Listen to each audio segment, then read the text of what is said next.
Hello to everyone. API integration के सारे videos complete होने के बाद हम अपने अगले टॉपिक के ऊपर बढ़ते हैं, जो कि है कस्टम हुक्स।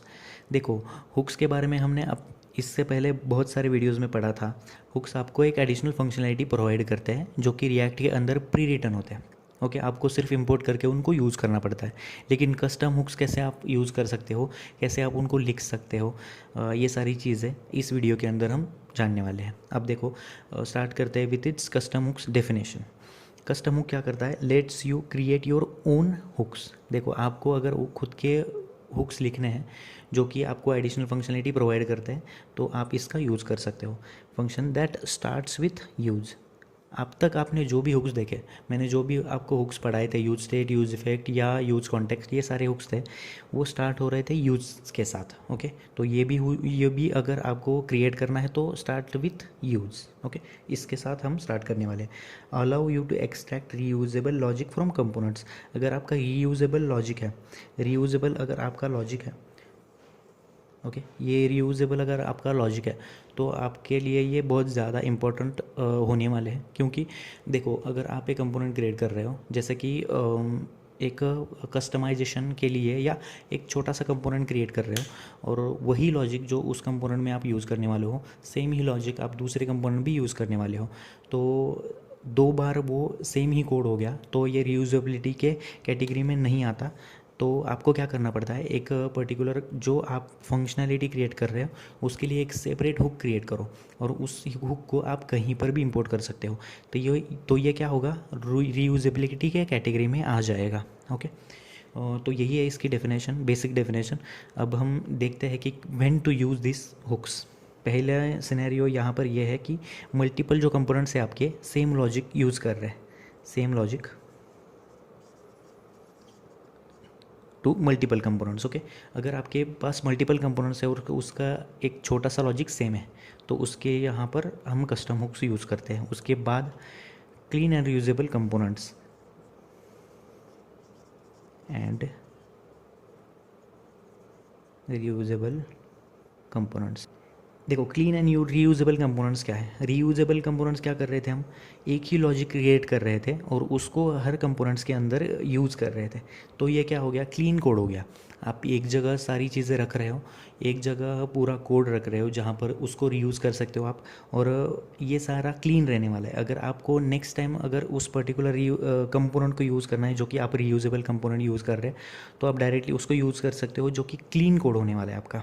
ओके, तो यही है। उसके बाद testing and maintenance and maintain. देखो, अगर फोल्डर स्ट्रक्चर आपका सही है, अगर रियूजेबल कंपोनेंट्स आपने क्रिएट किया है, उनको इंपोर्ट किया है, तो टेस्टिंग इजीली हो जाएगी। आपको कोई उसमें बग नहीं आएगा, ठीक से आप जान पाओगे कि कहाँ पर बग है।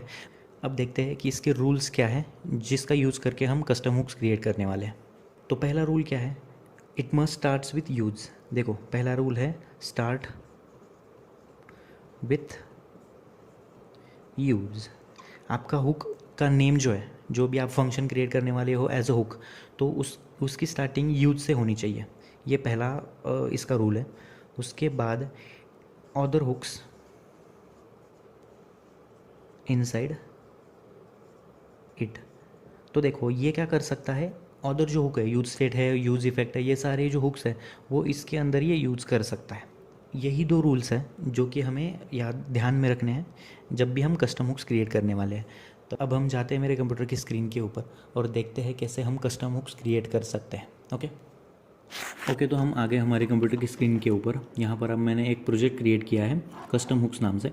अगर आपको प्रोजेक्ट कैसे क्रिएट करता है ये नहीं पता है, तो मेरे प्रीवियस वीडियोज़ आप देख सकते हो। वहाँ पर मैंने सारी चीज़ें आपको बेसिक से लेके एडवांस तक सारी चीज़ें बताई हैं। और हम स्टार्ट करते हैं यहाँ पर डायरेक्टली प्रैक्टिकल। ओके, तो हम यहाँ पर क्या करने वाले हैं, एसआरसी के ऊपर राइट क्लिक करके एक न्यू फाइल या फोल्डर, ओके, फाइल क्रिएट करने वाले हैं जिसका नाम होने वाला है यूज़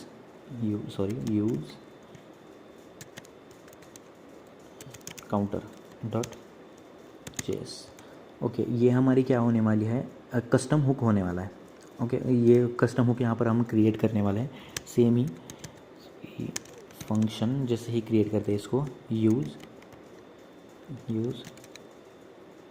CO काउंटर, कॉपी करो इस नेम को, कंट्रोल सी, अब control Z, control C, open close कर ली। रिटर्न के अंदर हम क्या लिखेंगे, जो भी हमें यहाँ से भेजना है वो यहाँ पर लिखेंगे। अब एक्सपोर्ट डिफ़ॉल्ट हमारी हुक का नाम, ओके, ये हुक एक्सपोर्ट हो गया। अब यहाँ पर हम क्या करेंगे, देखो फर्स्ट ऑफ ऑल आपके पास एक यूज़ काउंटर नाम का एक फंक्शन है, जहाँ जिसको यूज़ करके, या ये हुक है जो कि हम कस्टम यूज़ करने वाले हैं, उसके अंदर इनिशियल स्टेट देंगे जो कि उसकी इनिशियल स्टेट होने वाली है, L value, okay, equals to 0। First of all हम उसका इनिशियल वैल्यू 0 रखेंगे। अब वो होने के बाद जो भी प्रॉपर्टीज़ हम यहाँ पर चेंज करने वाले हैं वो इसके अंदर से रिटर्न करवाने वाले हैं। अब ओके, तो यहाँ पर हम एक यूज स्टेट का हुक लेने वाले हैं, const open close count comma set count, okay. तो ये क्या है, मेथड है और वेरिएबल है। अब इसके अंदर यूज स्टेट लोड हो रहा है, okay, just a minute, loading use state, okay. तो हमने यहाँ पर इसका यूज स्टेट वेरिएबल ले लिया है। अब यूज स्टेट का हुक ले लिया है। अब यूज स्टेट के लिए हम क्या करेंगे, इनिशियल जो वैल्यू है हमारे यहाँ से आने वाली है वो एज ए डिफ़ॉल्ट लेंगे, ओके। तो यहाँ से हम इसके सेट काउंटर करके इस पर्टिकुलर वैल्यू को चेंज करवा सकते हैं। पहले ये वैल्यू कौन सी होने वाली है, 0। अब देखो 3 फंक्शनलिटी लेने वाले हैं हम। पहली फंक्शनलिटी होने वाली है, just a minute, okay, 3 functionality लेने वाले हैं हम रिटर्न के अंदर। पहली फंक्शनलिटी होने वाली है काउंट, उसके बाद होने वाला ये काउंट हम रिटर्न करवाएंगे। उसके बाद इंक्रीमेंट, उसके बाद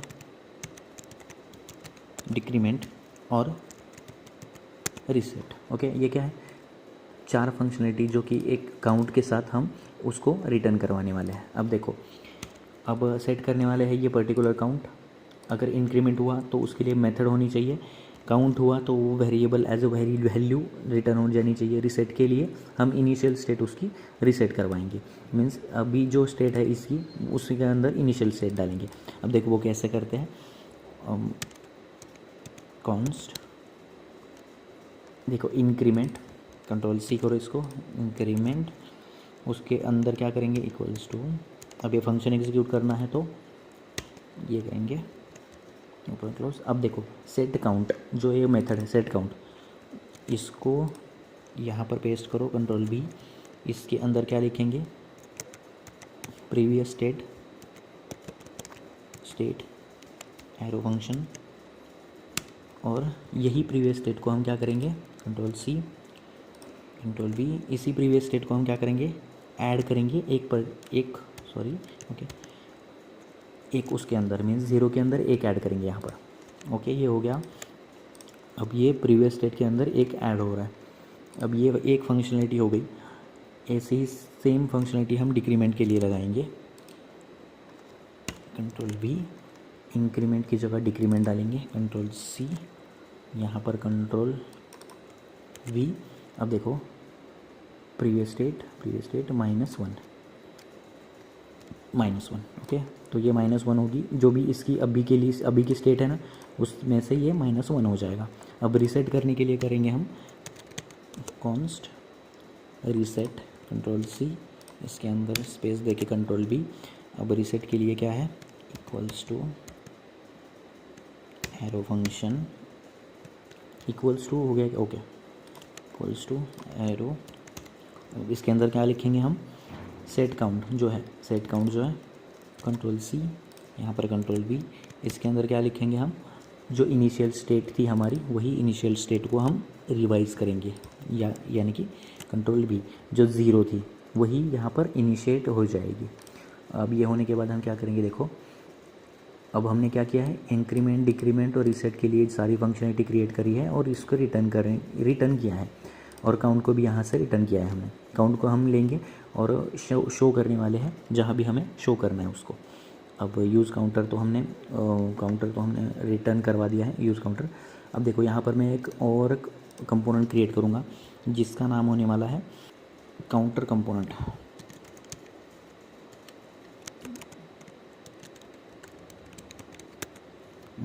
.js।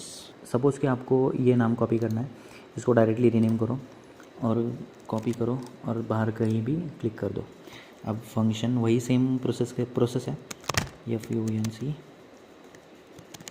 func फंक्शन के अंदर कंट्रोल V करो, open close round, open close कर ली, इसको बंद कर दो।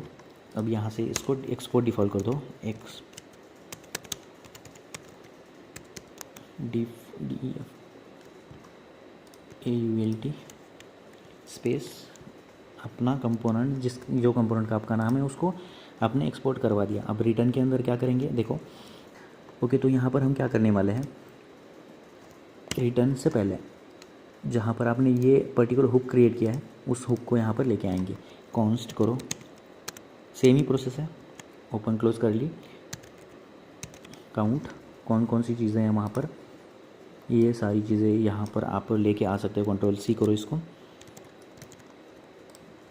कंट्रोल V, ओके, ये सारी चीज़ें आ गई हैं। अब इसको कहाँ से लेके आना है हमें, इक्वल्स टू यूज़, नाम क्या है आपके इसका हुक का, काउंटर, ओके काउंटर। तो ये कहाँ से आ रही है, इंपोर्ट हो रही है ये यूज़ काउंटर। और इसको पहले वैल्यू क्या दी थी हमने, 0, तो ये डिफ़ॉल्ट क्या लेके जाएगा आपका, 0 लेके जाएगा। ओके, तो ये स्टेटमेंट हो गया है काउंटर के लिए या यूज़ काउंट के लिए, जो भी आपने हुक क्रिएट किया है वो। सेव करो इसको और इसको भी सेव कर दो। अब यहाँ पर आओ, अब देखो ये क्या हो रहा है, ये सारी मेथड्स आपको इंक्रीमेंट, डिक्रीमेंट, रीसेट और काउंटर दे रहा है। तो इसके अंदर आप इसको यूज़ कर सकते हो। कैसे करना है यूज़, तो पहले हम इसको डिस्प्ले कर लेंगे, जो कि हमने इसके पहले भी देखा था। डिस्प्ले करना था आपको डिव के अंदर h1 COUN काउंटर। अभी का काउंटर कौन सा है, अगर वो आपको दिखाना है तो ऐसे आप दिखा सकते हो डायरेक्टली काउंट, तो ये डायरेक्टली यहाँ से यहाँ पर इम्प्लीमेंट हो जाएगा। अब देखो यहाँ पर बटन्स दिखाने हैं हमें, तो बटन क्रिएट करो, ये 1 2 3। पहला बटन कौन सा था आपका, इंक्रीमेंट,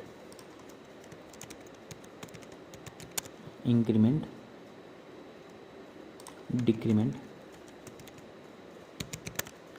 और ये बटन था reset.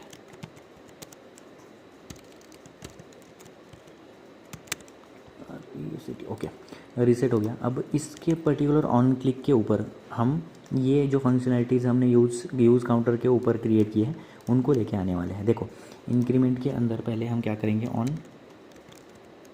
Click equals to, open close कर ली, इसके अंदर क्या करेंगे, इंक्रीमेंट की फंक्शनैलिटी लेके आएंगे। कॉपी करो इसको, यहाँ पर पेस्ट कर दो।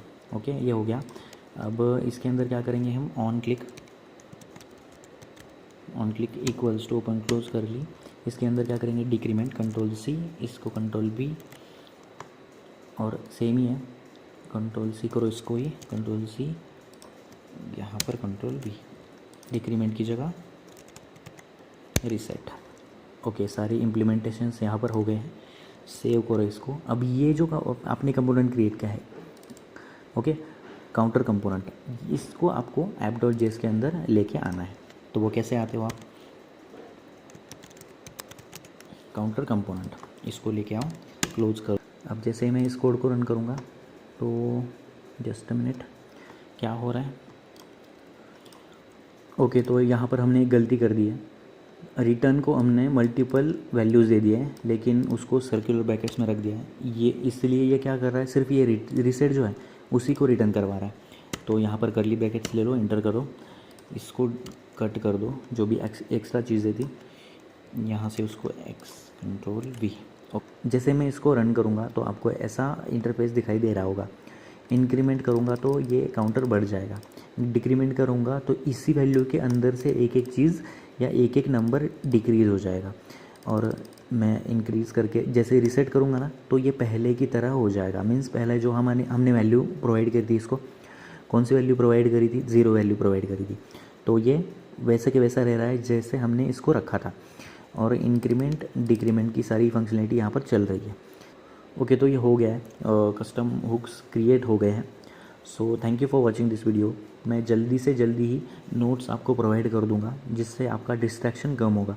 ये बहुत लेंदी वीडियो हो सकता है, अगर आपने ये मेरे साथ किए तो आपको 100% बेनिफिट होगा इन चीज़ों का। अगर आप नेक्स्ट टाइम अगर आप भूल रहे हो, कोई चीज़ भूल रहे हो, तो आप डायरेक्टली मेरे नोट्स रेफ़र कर सकते हो, उसके थ्रू पढ़ सकते हो, तो आपका डिस्ट्रैक्शन कम होगा। ये आपको मैंने पहले भी बताया है। और so thank you for watching this video. मिलेंगे हम नेक्स्ट वीडियो के अंदर। Thank you.